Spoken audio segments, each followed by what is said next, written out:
Visszahozod? Még a mentőkutyákat vissza. A mentőkutya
Kint van a buli. Nem érdekel.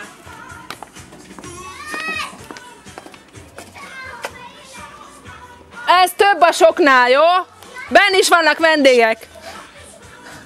Nagyon csúnya vagy közelről most már. Öreg vagy. Te viszont szép vagy. Tessék? Közelről is. Mit mondasz? Ne. Nem hallom. Ja, jó. Akkor mi hazamegyünk, azt ők jöjjenek vissza. Azért ez a fél órás búcsúzkodás, ez egy kicsit sértő volt számunkra. A repünk is hosszú volt. De a gyerekek játszottak. Ez nem mentség. Ne haragudj. Itt vannak benne a vendégeink, nem tudják hova üljenek, mit csináljanak. Az, hogy nincs mosogatott innen, az egy dolog. Micsoda vendég? Szeretsz itt lenni? Csett az ujjam. Remélem fáj. Rákaptam, de ezt szoktam csinálni. Összedőlt! Ezt látja. Majd a mennyi gyerekkel még sétálunk. Így van még.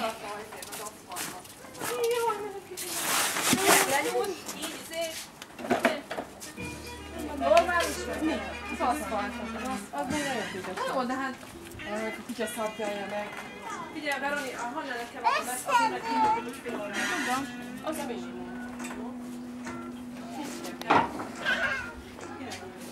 Én még egy fölvegyél? jó. Valakinek magadta van borom. De mindent küldítettek ezzel. Tényleg? Kik hagyták? Nagy Gyuri. Gyuri, a fiad nem boldog. Vegyed. Nem igaz? Adsz neki puszit? Veroni.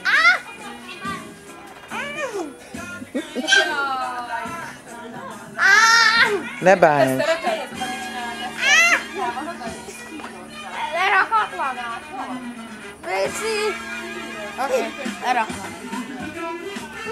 Nyolásba följött ezért így kijött. Jaj.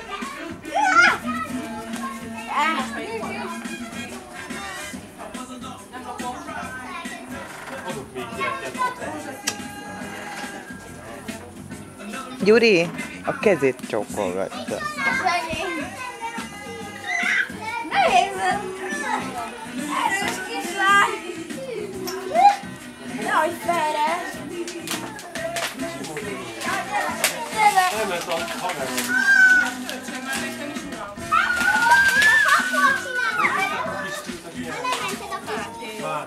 Elment a mászik Csani. Eszter, ki fog csúszni a kezed, akkorát esel. Találtak őt.